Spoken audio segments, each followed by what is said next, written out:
Printing was resisted in some quarters. Scribes in Genoa banded together and demanded that the town council forbid printing in the town. They argued that greedy printers were threatening their livelihood. The council did not support the petition, and within 2 years Genoa joined the growing ranks of towns with printers. Parisian illuminators filed suits in the courts in a vain attempt to win damages from printers who, it was claimed, were engaged in unfair competition that reduced the demand for manuscript books. Some bibliophiles maintained that type was inferior to calligraphy and unworthy of their libraries. Block printers and wood carvers feared typographic printing as a serious threat to their livelihood, but early in the evolution of the typographic book, Bamberg printer Albrecht Pfister began to illustrate his books with wood block prints. Censorship became an increasingly difficult problem during the 1500s, as church and state sought to maintain their authority and control. Propagating ideas, not printing, was the main purpose of the scholar printers, who found their quest for knowledge and critical study in conflict with religious leaders and royalty. In spite of foreign censorship, however, the humanist spirit took hold in France and produced both excellent scholarship and a notable school of book design. On March 1, 1562, a conflict between French troops and a Reformed church congregation ended in a massacre. This began 4 decades of religious wars that effectively ended the golden age of French typography. Many French Protestant printers fled to Switzerland, England, and the Low Countries to escape religious strife, censorship, and rigid trade laws. Just as the momentum for innovative graphic design had moved from Italy to France, it now passed from France into the Low Countries, especially the cities of Antwerp and Amsterdam.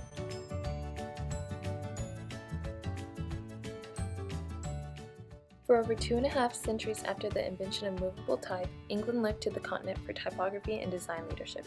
In England, civil war, religious persecution, harsh censorship, and government control of printing had created a climate that was not conducive to graphic innovation. Upon ascending to the English throne in 1660, Charles II demanded that the number of printers be reduced to 20 by death or otherwise. Professional jealousy caused Baskerville's critics to dismiss him as an amateur, although his work set a standard of high quality. Some of his critics argued that reading Baskerville type hurt their eyes because of the sharpness and contrast. Benjamin Franklin, who admired Baskerville, wrote him a letter relating that he, Franklin, had torn the foundry name from a cast-on specimen sheet, told an acquaintance who was complaining about Baskerville's type that it was Baskerville's specimen sheet, and asked the man to point out the problems. The victim of Franklin's whimsy proceeded to pontificate on the problems, complaining that just looking at it gave him a headache. Although industrial innovation contributed to hardships for workers in Europe and America in the form of long hours and filthy conditions, the 19th century simultaneously saw the growth of a middle class. Nevertheless, critics of the new industrial age argued that civilization was shifting from an interest in humanist values toward a preoccupation with material goods, and that people were losing their ties with local traditions, nature, aesthetic experience, and spiritual values. John Walter II of the Times and London commissioned Koenig to build 2 double-cylinder steam-powered presses. Fearing the sabotage that sometimes destroyed new machinery when workers felt their jobs were endangered, Walter had the new presses moved to Printing House Square in absolute secrecy. Employees who had threatened Koenig and his invention were directed to wait for news from the continent on the fateful morning of November 29, 1814. At 6 o'clock, Walter entered the press room and announced, "The Times is already printed, by steam." In the Netherlands, the traditional vanguard was led by S. H. de Roos and the brilliant Jan van Krimpen. They were followed by Jean van Rooyen and 2 master printer publishers, Charles Nijpels and A.A.N. Stolz. They too wanted to foster a renaissance in Dutch typography, and like Morris, they did not consider the Industrial Revolution a blessing. On the contrary, mass production was viewed as a necessary evil, cautiously tolerated principally for economic reasons. Futurism was launched when the Italian poet Filippo Marinetti published his Manifesto of Futurism in a Paris newspaper stating, "We intend to sing the love of danger, the habit of energy and fearlessness. Courage, audacity, and revolt will be essential elements of our poetry. We affirm that the world's magnificence has been enriched by a new beauty, the beauty of speed. A roaring car that seems to ride on grapeshot is more beautiful than the victory of Samothrace. Except in struggle, there is no more beauty. No work without an aggressive character can be a masterpiece." The manifesto voiced enthusiasm for war, the machine age, speed, and modern life. It shocked the public by proclaiming, "We will destroy museums, libraries, and fight against moralism, feminism, and all utilitarian cowardice." Reacting against the carnage of World War I, the Dada movement claimed to be anti-art and had a strong negative and destructive element. Dada writers and artists were concerned with shock, protest, and nonsense.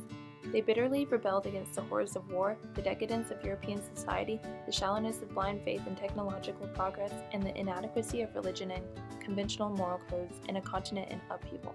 Rejecting all tradition, they sought complete freedom.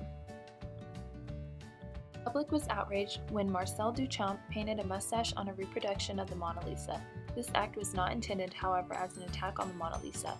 Rather, it was an ingenious assault on tradition and a public that had lost the humanistic spirit of the Renaissance.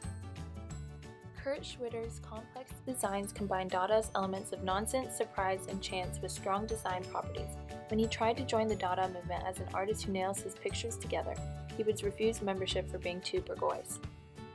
After stormtroopers occupied John Hartfield's apartment studio in 1933, he fled to Prague where he continued his graphic propaganda and mailed postcard versions of his graphics to Nazi leaders. In 1938, he learned that he was on a secret Nazi list of enemies and fled to London. Before his death in 1968, he produced photo montages protesting the Vietnam War and calling for world peace.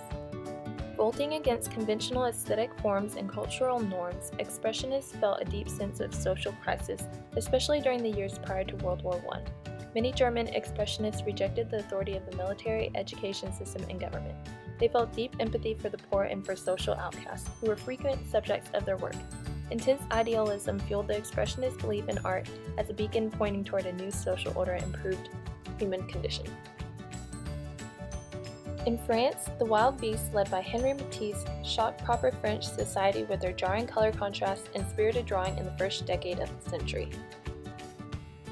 Some artists, including Malevich and Kandinsky, argued that art must remain an essentially spiritual activity apart from the utilitarian needs of society. They rejected a social or political role, believing the sole aim of art to be realizing perceptions of the world by inventing forms in space and time. Led by Vladimir Tatlin and Alexander Rodchenko, 25 artists advanced the opposing viewpoint in 1921 when they renounced art for art's sake, to devote themselves to industrial design, visual communications, and applied arts serving the new communist society. These constructivists called on the artists to stop producing useless things such as paintings and turn to the poster. Although most of his posters celebrated the achievements of Stalin, Gustav Klutz's uncompromising avant-garde approach eventually caused him to be arrested in 1938 during the Stalinist purges. He perished in the labor camps in 1944. In 1923, Johannes Itten left the Bauhaus because of disagreement about the conduct of the preliminary course. The Bauhaus was evolving from a concern for medievalism, expressionism, and handicraft toward more emphasis on rationalism and designing for the machine. Gropius began to consider Itten's mysticism and otherworldliness inconsistent with the search for an objective design language capable of overcoming the dangers of past styles and personal taste. Continuing conflicts between the Bauhaus and the Thuringian government led the authorities to insist that the Bauhaus mount a major exhibition to demonstrate its accomplishments. The event was attended by 15,000 people and it was internationally acclaimed. In 1931, the Nazi Party dominated the Dessau City Council. It canceled Bauhaus faculty contracts in 1932.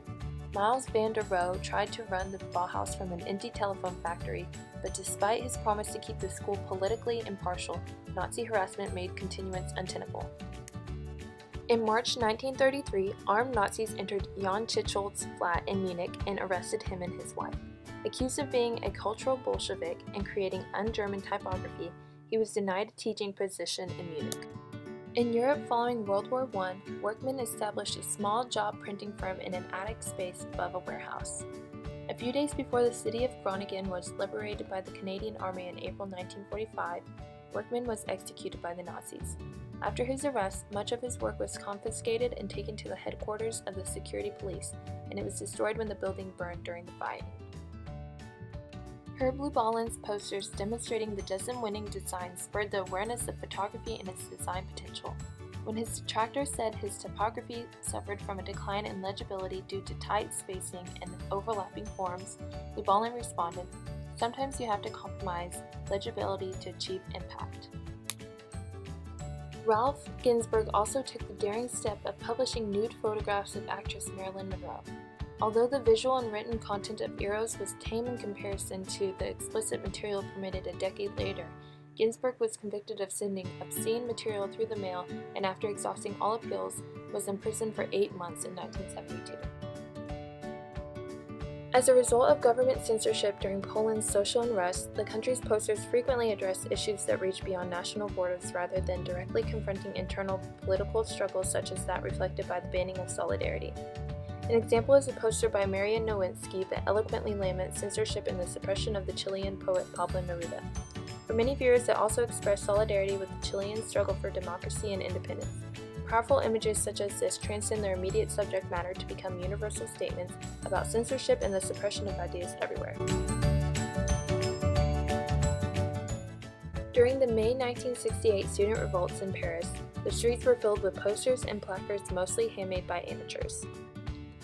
In social and political struggles, ideas are weapons and the poster is a major vehicle for spreading them.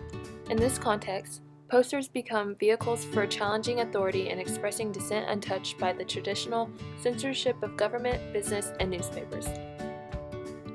In design, postmodernism referred to the work of architects and designers who were breaking with the international style so prevalent since the Bauhaus. Postmodernism sent shock waves through the design establishment as it challenged the order and clarity of modern design, particularly corporate design. Pat Gorman created color variations of the MTV logo by exploring editing controls in a television studio.